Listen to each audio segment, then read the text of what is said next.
मंडळी, गावाखेड्यातल्या, शहरातल्या, वस्तीतल्या अनेक भूतांच्या गोष्टी आपण ऐकल्या.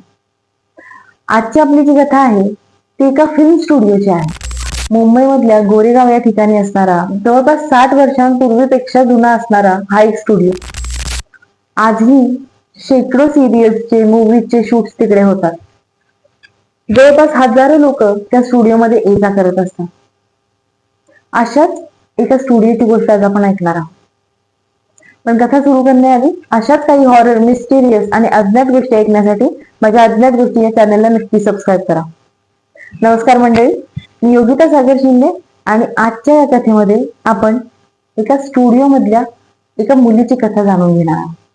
गोरेगावच्या या स्टुडिओमध्ये कित्येक शूटिंग रोज होत असतात. कधी सकाळच्या शिफ्ट मध्ये, कधी रात्रीच्या शिफ्ट मध्ये, आणि कित्येक लोक तिथं आपलं नशीब आजमावण्यासाठी येतात. अशीच एक मुलगी गीता आणि तिच्या दोन मैत्रिणी, ज्यांना एका शॉर्ट फिल्म मध्ये साईड ऍक्ट्रेसचा रोल मिळाला होता, त्या शूटिंग साठी नाईटला तिथे गेलेल्या होत्या. जेव्हा सगळ्यांची तयारी झाली, सगळे आर्टिस्ट किंवा बाकीचे सगळे रेडी झाले, तेव्हा सगळे सेटवरती जमा झाले. गीता आणि तिच्या दोन मैत्रिणींचा शॉट पहिल्यांदाच ओके झाला आणि मग त्यांचा पुढचा शॉट बराच लेट होणार असल्याने त्यांना अलाउड केलेल्या मेकअप रूम मध्ये जाऊन त्या बसल्या. तिथे गेल्यानंतर ह्या मैत्रिणींच्या गप्पा सुरू होत्या. तिच्या दोन मैत्रिणी ह्या अतिशय खुश होत्या, कारण एखाद्या नावाजलेल्या शॉर्ट फिल्म मध्ये त्यांना हा रोल मिळाला होता. पण गीता मात्र खुश नव्हती. भलेही ती शॉक देऊन आली असेल, पण तिच्या मनामध्ये सतत एक संताप होता. तिला असं वाटत होतं की आपण इतकं स्ट्रगल करून सुद्धा असे छोटे मोठे रोल आपल्याला मिळतात. तिला एखादी लीडची ऍक्ट्रेस किंवा एखाद्या टॉप हिरो सोबत काम करायचं.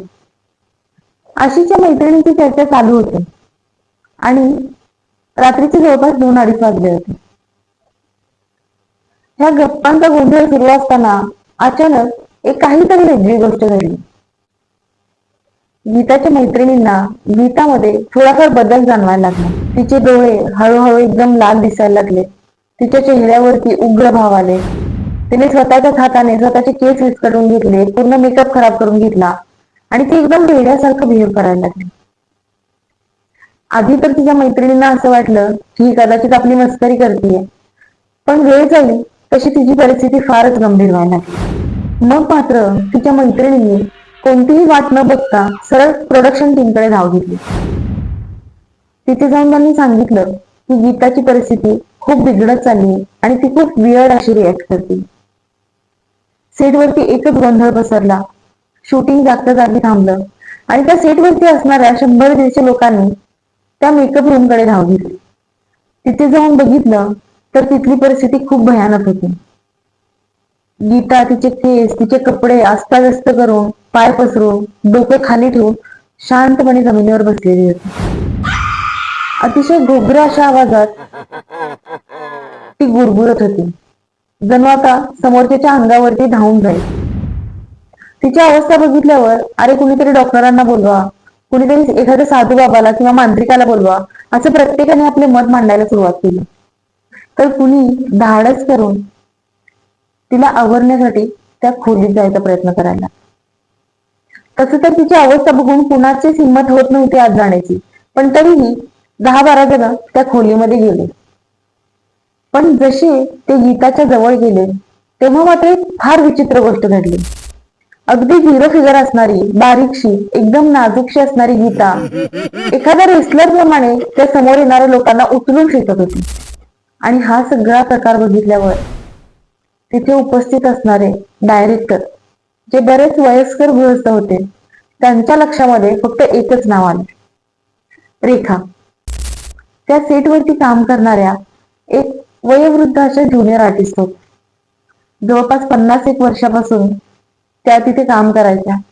म्हणजे आता ते काम इतकं अंगवळी पडलं होतं की तिथे सुरू असणाऱ्या प्रत्येक सिरियल किंवा प्रत्येक सिनेमाच्या सेटवरती त्या आवर्जून असायच्या. आता ही परिस्थिती इतकी गंभीर असताना हे डायरेक्टर रेखाजींना का बोलवतायत हे कोणालाच कळत नव्हतं. पण डायरेक्टर बोलवण्यावरती रेखाजी मात्र तिथे आल्या.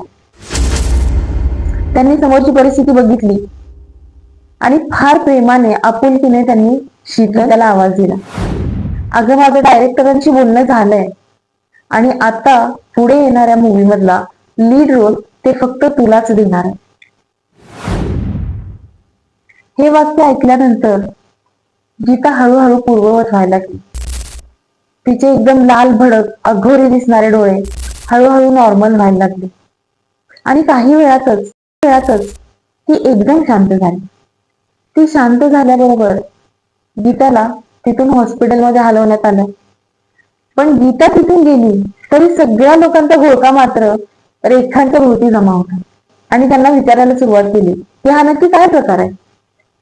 आणि मग रेखाजींनी त्यांना सांगितले, जवळपास 50 वर्षापूर्वी जेव्हा रेखाजींनी शूटिंगला सुरुवात केली होती तेव्हा त्या तिकडे एक ज्युनियर आर्टिस्ट म्हणून जॉईन झाल्या आणि तेव्हा त्यांच्यासोबत त्यांची अतिशय जिवलग असणारी मैत्रीण शीतल हिने सुद्धा फिल्म इंडस्ट्रीमध्ये काम करण्यास सुरुवात केली होती. घरची परिस्थिती म्हणा किंवा कामाची निकड म्हणा, रेखाजी जे काम मिळेल ते काम करून आपले जे काय आहे रोजीरोटी ती चालवत होत्या. पण शीतलची अवस्था मात्र अशी नव्हती. तिच्या मनामध्ये खूप जास्त अपेक्षा होत्या, खूप मोठी मोठी स्वप्न होती.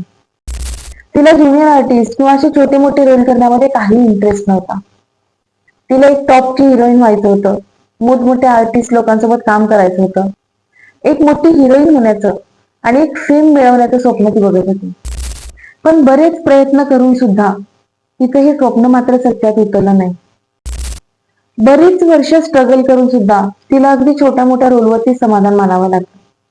तिच्या मनाजोगता एखादा मोठा किंवा लीड रोल तिला बऱ्याच वर्षात मिळाला नाही आणि याच गोष्टीमुळे डिप्रेस झालेली शीतल एके दिवशी त्याच स्टुडिओमध्ये एका साईड एक्ट्रेसच्या रोलसाठी शूटिंग मध्ये आलेली असताना शीतल हिने त्या स्टुडिओच्या एका रूम मध्ये आपली जीवनयात्रा संपवली.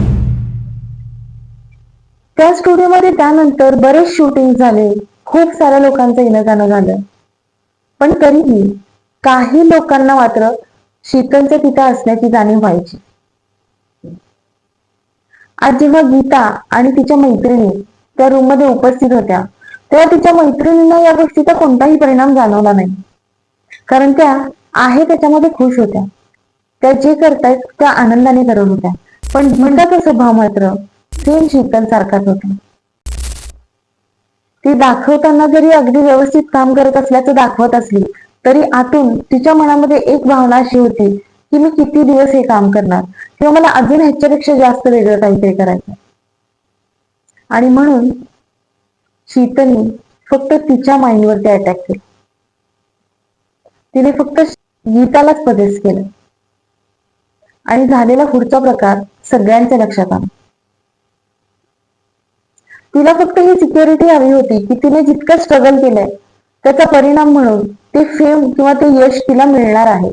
आणि अजूनही त्या स्टुडिओच्या त्या रूम मध्ये ती त्या क्षणाची वाट बघतीये जेव्हा तिला एखादा लीडचा रोल मिळेल. आता ही कथा खरी आहे किंवा खोटी आहे मला माहित नाही, पण तरीही हे जग सोडून गेल्यानंतर सुद्धा आपली अतिमहत्वाकांक्षा आपल्याला या जगामध्येच अडकून राहायला भाग पाडते. आशा आहे तुम्हाला माझी आजची कथा आवडली असेल. माझी कथा आवडली तर नक्की लाईक करा, शेअर करा, माझ्या चॅनेलला सबस्क्राईब करा. आपण भेटूया पुन्हा एका नवीन कथेमध्ये. तोपर्यंत धन्यवाद.